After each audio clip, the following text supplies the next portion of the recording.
You're still listening to Hat 59 during Flyam, and it's time for us to push the conversation forward, as I would always say.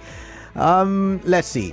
I want to tag this conversation, or I want to caption it, FG, that's federal government versus labor unions. No work, no pay. So you remember that period when ASU, that's last year, ASU went on a very long strike, and it was, part of the national discourse for a very long time. Everybody was talking about it. The National Assembly was talking about it. The presidency was talking about it. Nigerians were talking about it.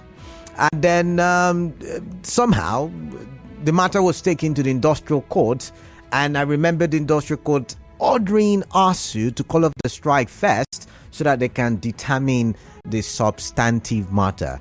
And that matter has been determined not too long ago. Was it last month, or I think last month? And what was the headline for many news pages and news websites was "No work, no pay." National Industrial Court tells federal government, or grants federal government their wishes. But I've been privy to the court document, and it's more than that. And so we're going to go legal a little bit, looking at the court document, and if indeed, I wouldn't use the word if indeed, because from my own understanding, the court judgment does actually say, according to certain labor laws, even the International Labor the organization law, something like that, does say that if they don't work, they don't get paid. How does this then impact strikes in the future? How can labor unions, make their demands? Remember, NLC was going to go on strike tomorrow. For whatever reason, or for the reasons, they called it off. Could it have been no work, no pay? So I've got Dr. Austen Sadu, is a lecturer, Department of Linguistics and Communications, University of Port Harcourt. Sorry, have you guys changed it from linguistics, because it confuses me these days? It's okay. I mean, we can work with linguistics and communication studies. Otherwise, there's been a demerger, and part of the communication in the old department has formed together with film studies, another faculty, which is now communication and media studies. And so we need to know the right one, because this is hard facts, so we need to speak factually. No, we are in between. We're still giving services in linguistics and communication studies while transiting to the new faculty. The media. So anyone will do. All right. And you're also, correct me if I'm wrong, a member of the National ESCO ASU, because Yes. You're always in Abuja. Well, not always. And it's good to have you in the studio anyways. Thank you very much. All right, so you listened to my introduction. I talked about the court case and the judgment, and the no work, no pay. But really, can you explain what really transpired between the federal government and ASU at the industrial court? Well, I think the judgment of His Lordship, Honorable Justice Kaip, clearly says what the situations are. But I just want to start my comment by saying that as a person, as an individual, that I was disappointed given the enormity of the sensitive nature of this case. I was disappointed the way the case was reported in the media. All right. And that is because when government went to court, it was actually government that was the claimant. Yeah. When government went to court, they went to court seeking 6 reliefs. By the judgment, I can tell that they didn't get any of the reliefs they sought in court. Including the no work, no pay, because it looked like they got that one. Yeah, you see, what they wanted was no work, no pay. That not by the reliefs they sought in court, they wanted a declaration that payment of salary during strike is illegal. That's the relief they sought. And that was because the intention of the then Minister of Labor and Productivity was to use that case to finally put a death knell on strikes in Nigeria whether or not government was living up to its responsibility in the agreement signed or not. But the court didn't do that. What the court did was to interpret the law and to say that there are two parties, the employer and the employee, and that whatever, which is actually the core of that, the judgment on that relief, is that once the two parties come together and agree that wages should be paid, or there should be no deduction of wages during the period of strike, that it is lawful to pay the strike. Okay. While government, through Ngige, wanted a court declaration that it is absolutely illegal to pay. And by that, the intention was to criminalize any further payment for work done or not done during the period of strike. I was going to read from the court judgment. Okay. I'm trying to go through, because I know there's a place where it referred to the ILO. Yes, it did. And referred to, I think, the Labour Act as well. Yes. And it made mention that the federal government, as the employer of labor, has got the right to withhold salary. withhold salaries Yes. when there is a strike. You've got the right to withhold salary. It's not the same thing as saying that it is illegal to pay salary. Okay. That's the point. What government wanted was a court declaration that it is illegal. But what the court said is that it is within the right of the employer to determine whether to pay or not to pay. And that's, if it's within the right of the employer, as it not somehow indirectly said that the employer can decide not to pay when people go on strike. That's not the case in court. But I understand. Yes. I'm saying what was interpreted also does mean that the employer can decide. It's self-executory. It's clear. They can. But you see, it's a long judgment. If we were to look at it line by line, you will get to a point where the justice said that for good industrial relations, and in fact, he even made reference to Section 43? No, it's 43 that was being interpreted, but he made reference to a previous agreement where they said nobody will be victimized. And the Honorable Justice said, even though this is not the case in this particular instance, they have acted within their powers not to pay. And I want to re-emphasize this. Government said, determine whether it is not illegal to pay. So once you say it is illegal to pay, it means that anybody who pays that salary has committed an offense. But what the court said is, for in good industrial relations, employer and the employee can come together and agree that even though there was a period like this salary can be paid. If the employer doesn't want to pay, he has not committed any offense. But for good industrial relations, they were always asking that it should be better. Let me read something here. Yeah, please do. It says, I'm reading from page 15. ASU accordingly, that is actually talking about the second determination. But it says, ASU accordingly call off the strike. It will be idle to consider further issues A, B, and F beyond what I just said. The legality or validity of a strike or industrial action is determined on a case-by-case basis. So it is not something you just throw in and say, you can't happen. He said, this being so, I say no further regarding referrals, issues A, B, and F, the strike by ASU having been called off. This is another relief they were talking about, but it's related. What they were saying there is, if people have gone on strike, the period for which they were on strike should not count for the period of experience in the job. And this court says that is too punitive. You can't do that. If you can withhold salary, you are within your right. But to move further to say, oh, this period will not count for the period of work experience, that's punitive and it cannot subsist. Okay, so now, because you said you have a problem with how the media reported the story. Yes. And you said that the federal government did not get any of. They didn't get any of their relief. What it petitioned the court for. Yes.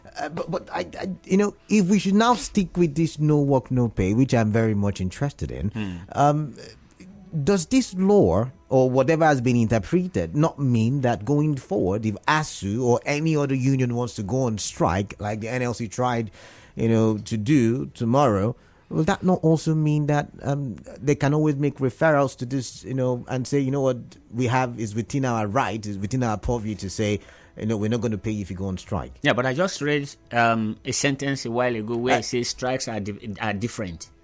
You can't. The circumstances of any strike is different from the other one.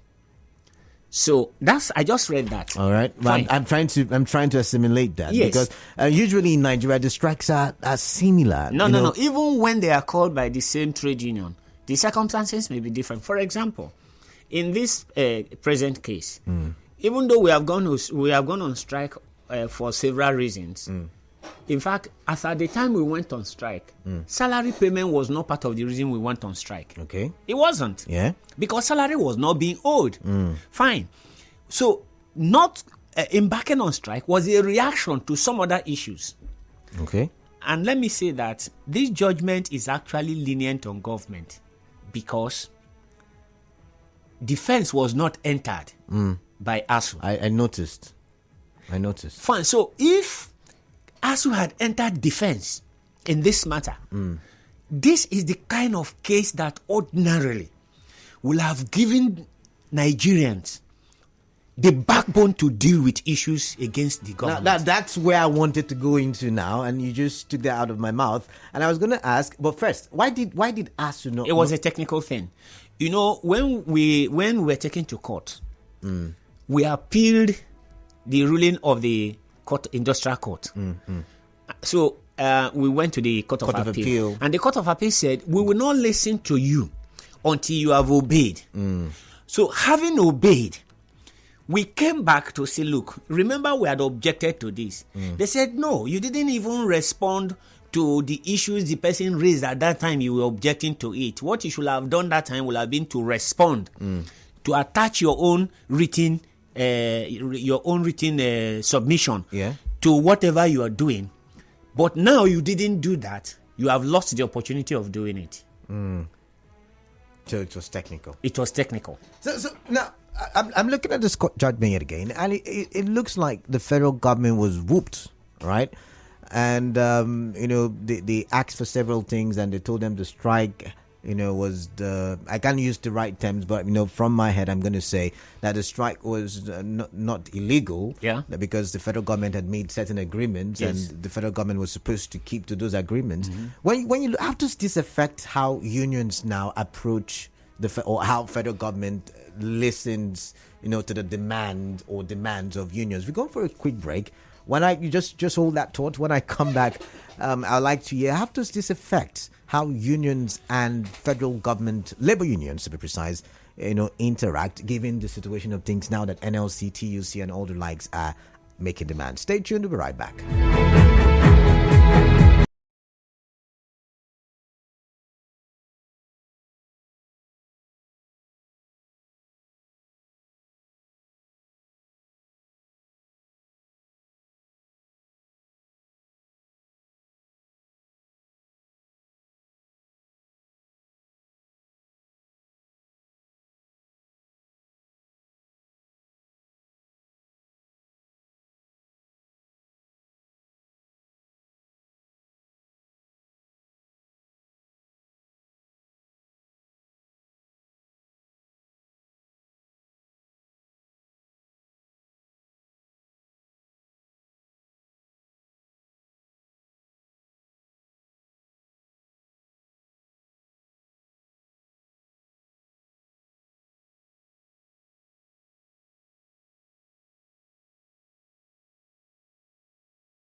We have been talking about no work, no pay, as it was interpreted by the National Industrial Court in a case between federal government and ASU. Recently, by the way, just as recent as last month.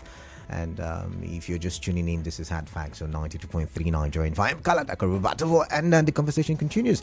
So while we went on that break, Doc was reading a part of the judgment for me, and he was telling me that it is unlawful, or rather, it is not unlawful for the federal government to pay salary, to workers during strike. And so that's what, the petition, the court, or part of why the petition the court. But the court said, it's at your discretion, so you can decide to pay or not pay. But then I asked the question before we went on the break. The federal government went to the National Industrial Court, made a petition. Due to technicalities, ASU was not able to make a defense. And then a ruling did come. And the ruling, one, it touched on IPPIS versus UTAS. Yeah. Secondly, it touched on the illegality of the strike. It touched on the salary, which we've talked about. It touched on the creation of new universities by state government. And it also, I find that one very interesting because the presidency or the federal government was trying to remove itself from that conversation, but the court said you cannot, because the president is the one who would signs the bill into law. And then it also touched on, there's something I believe I'm forgetting, but when I remember, but whichever case, as you have explained, the federal government got whooped yet again. Permit me to use that word, got whooped in the National Industrial Court. How does this then affect, for instance, unions like NLC, TUC, who are now in some kind of negotiating situation with the government, who are now on a negotiating table with the government? How does this empower unions, or how do you interpret it? Well, you see, for developing countries where law enforcement is very weak, the court may not have the best to resolve dispute. As good as this sounds, you still will need the will of the government to implement. Okay. So that's why it's usually advisable that industrial relations are better resolved politically. So you go to go to a round table, have a discussion, all right, and agree that this is what should be fair to both parties. Once we took it to court and it goes out of the hands of either of the parties, then you must keep to the rulings of the court. But I show you why we are not equal partners. Even though we are parties in the case, but we are not equal partners. Now, when the court ruled that ASU must resume before coming to challenge that matter, we had no option than to do it. When government failed to implement agreements signed, what was anybody thrown to jail? So that's the point. And so for those who are always saying, go to court, when you go to court, you actually expose the weakness of governance or the system, particularly in cases like this. Because, the guys who are going to enforce this judgment are all part of the government. Even including the judiciary, they're all part of the government. These are functionaries. So when you deal with it sincerely, the idea is to ensure that there is industrial peace. All right. And industrial peace is not about law.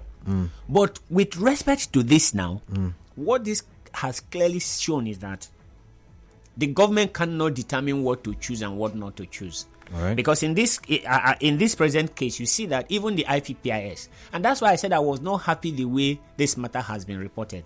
Because at that time, what Nigerians, including the ignorant, were saying that, how can you tell your employer how to pay you?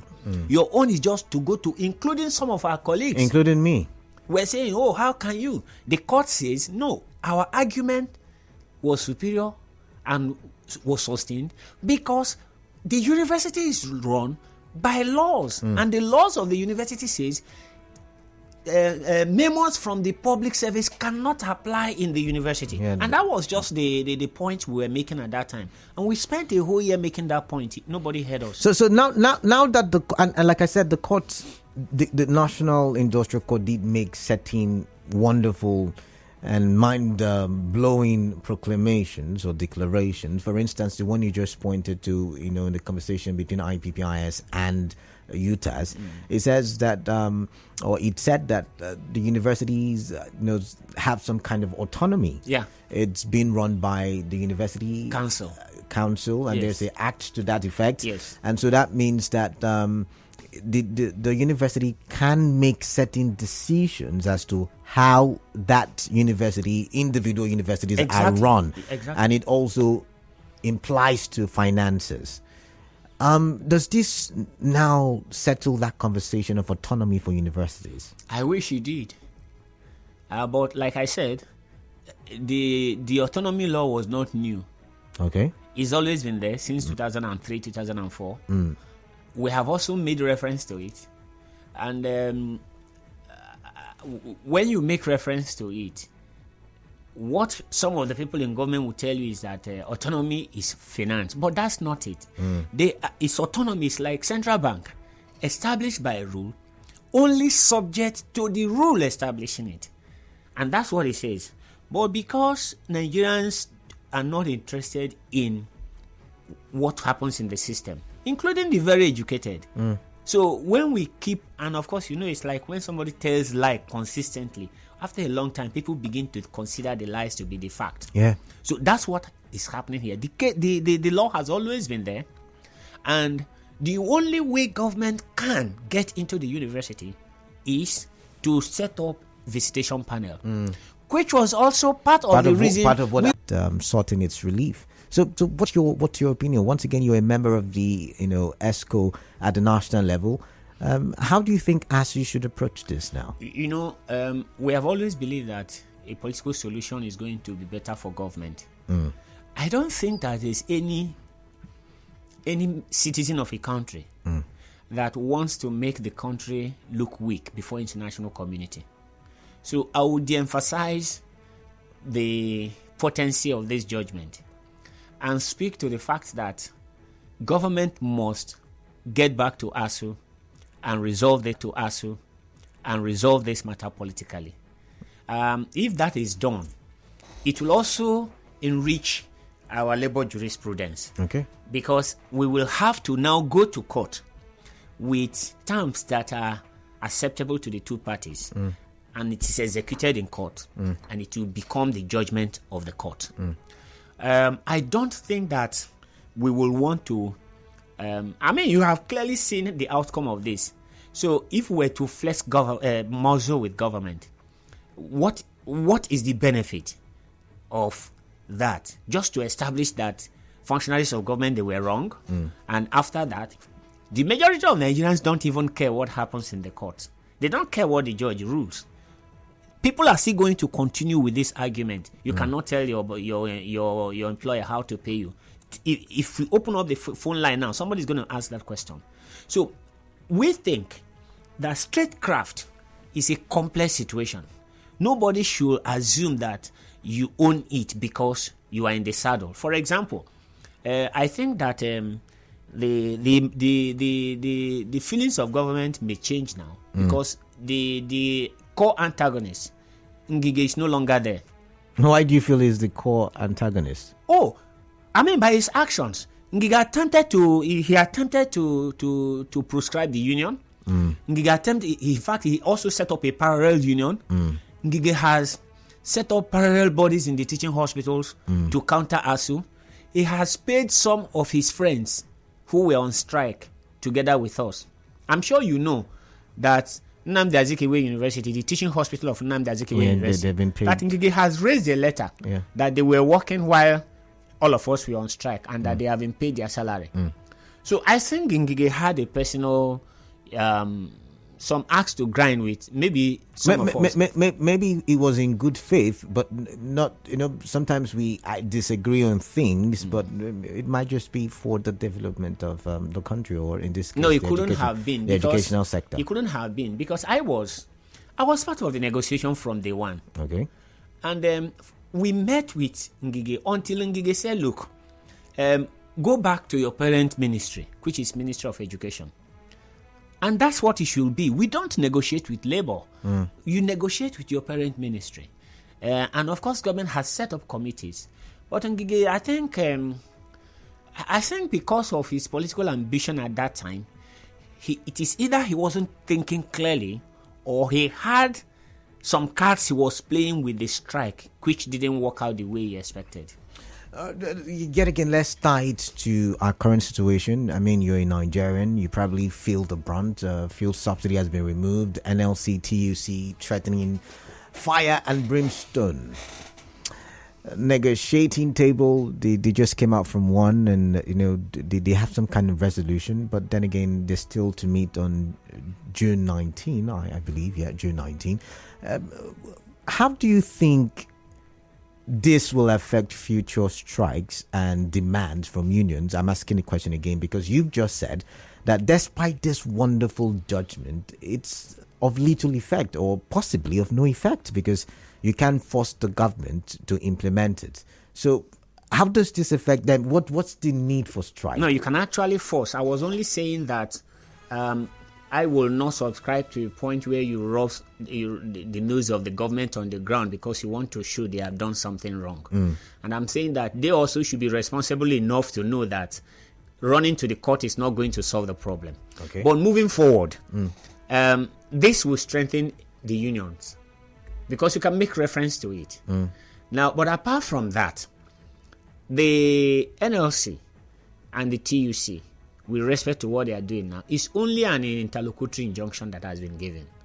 It has an expiring date. Aside the judgment. Okay. Now, they were in some kind of tripartite meeting, the federal government, TUC, and NLC yesterday, and they came to resolution, okay, you call off the strike. When you call off the strike, this is your demand, we'll look into it, and then we'll get back to you. It's something that we can do. No, I'm not sure that the agreement would be the call off the strike. No, it's in the news. They agreed. Well, Joe Ajero did say so. Well, I'm telling you, I've been involved in negotiations. Okay. Between what happens at the negotiation and what filters out to the media. Okay. There are a lot of things that I can't say. I wasn't there. It's just like this judgment. Okay. If you haven't read it now, you won't know the details of this.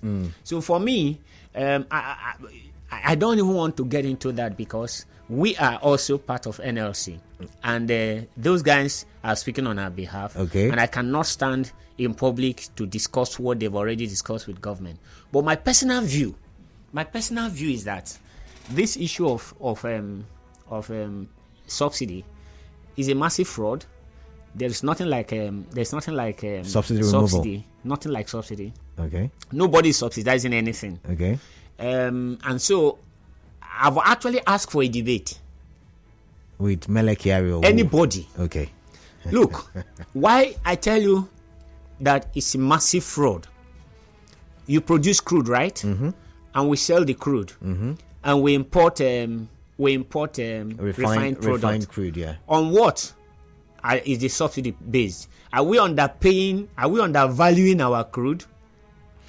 Okay, so this is it. I'm going to try to explain because I'm not in the oil sector. But what I understand is when we export based on a particular benchmark. OPEC Plus's benchmark. Exactly. Where it says so for Brent crude to $1, right? So that's how we do it. Then when we are buying based on how those people sell their fuel. No. Or petrol. No. You see, that's the problem. Is there an international price for selling petrol? No. There's nothing like that. It's market forces. Okay, that's what I'm saying. Now, just a minute. Okay. Market forces, right? Yeah. So you sell a barrel of crude oil, say for $70. Yeah.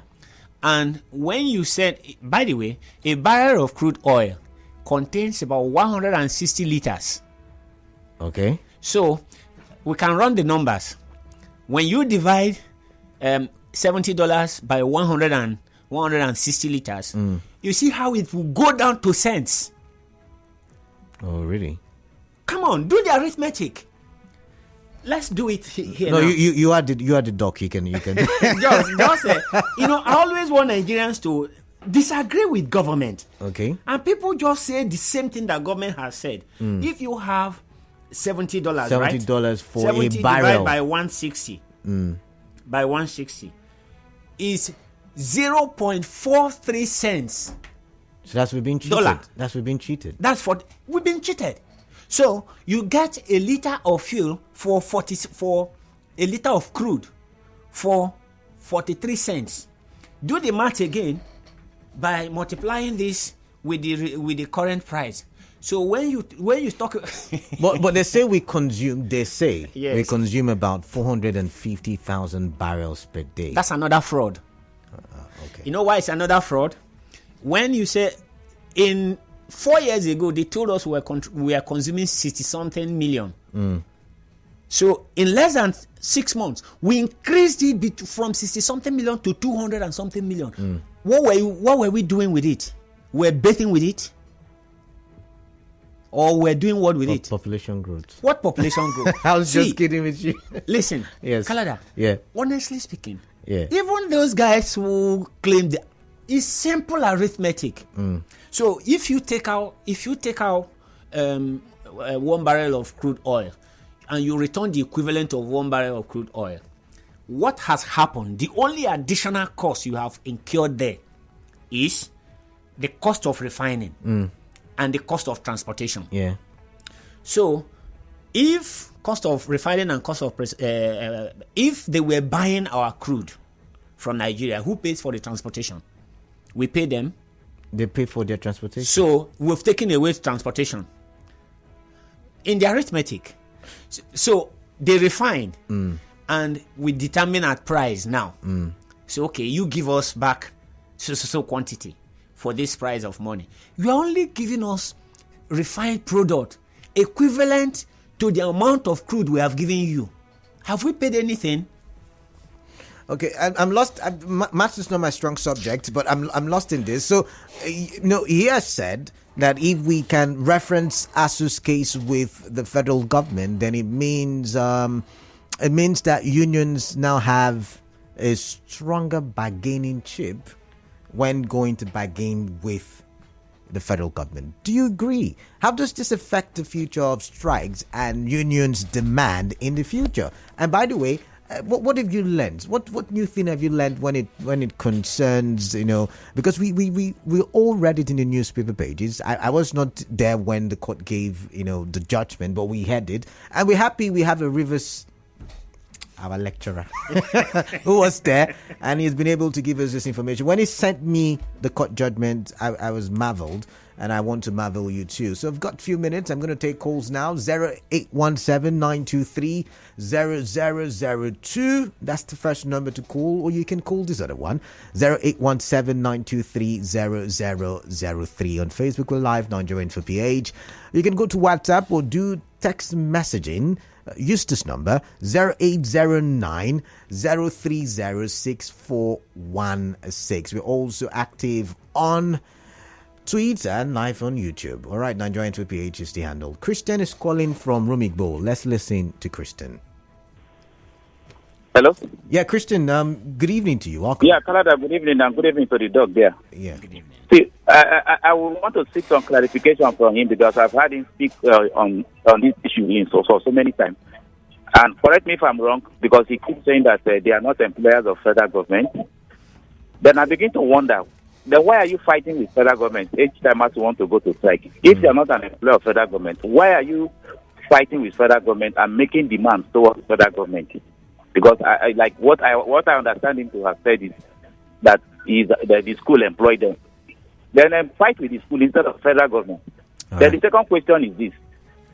Listening to how we have gone in this country, I'm sure that even in the 70s, as we went to strike, up to these days, over for 20 years, can we say that at every point in time, is the federal government that is wrong?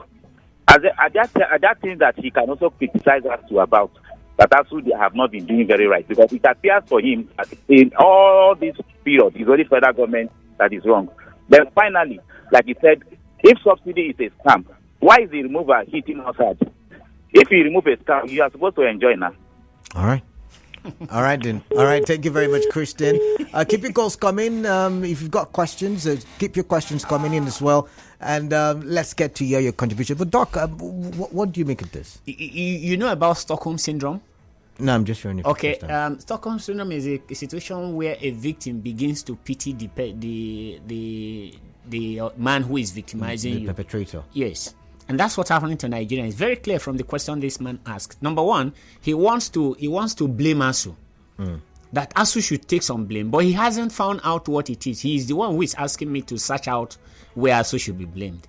No, he said that you said that ASU is not employed by the federal government. No. I'll come to that. He raised 3 points. Okay. He said that he's sure that ASU went on strike in the 70s. By the way, that's not true. ASU started in 1978. Okay. Now, that ASU went on strike in the 70s, and that all this while, ASU has always blamed government.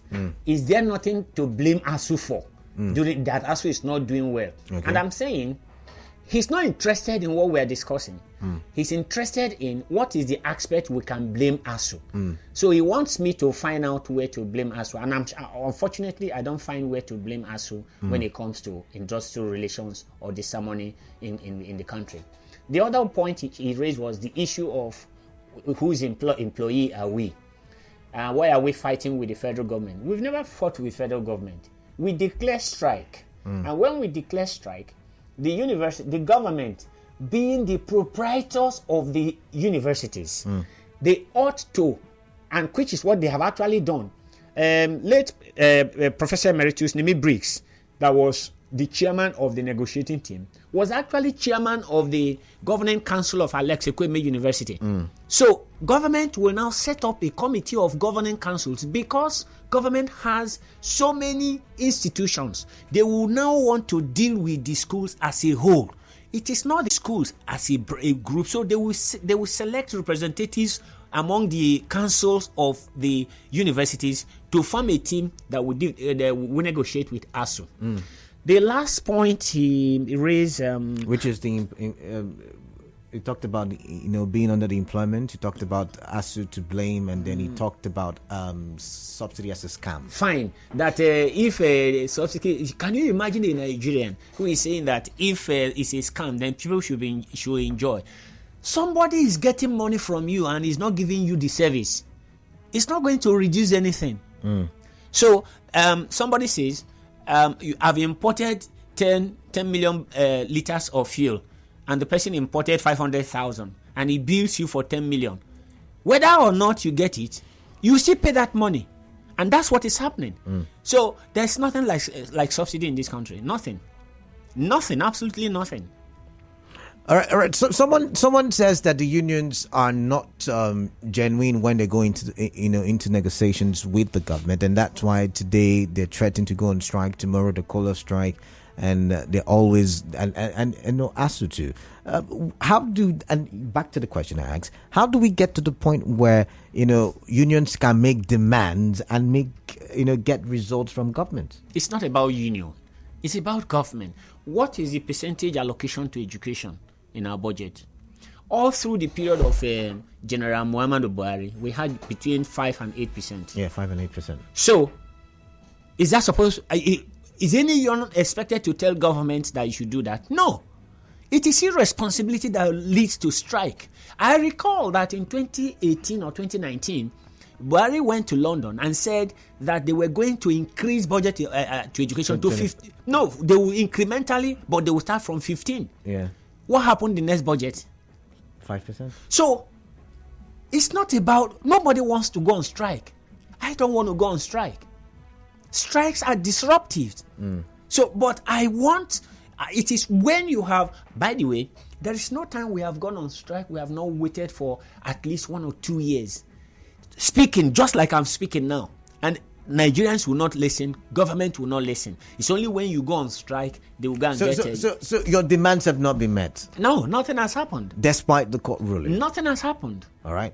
Are you guys going on strike anytime soon? I can't say that. But you're part of the ESCO. Give us. No, it's not possible for me to tell you that because we still have a matter in court with government. All right. And I will not want to go beyond what is already decided. All right. So we don't have any more time, but thank you very much, Dr. Austen Sadu, for your time. Thank you very much for coming in. Thank you. All right. Stay tuned. More conversations coming your way. I can see your messages. I'll read them after the break. Just stay tuned.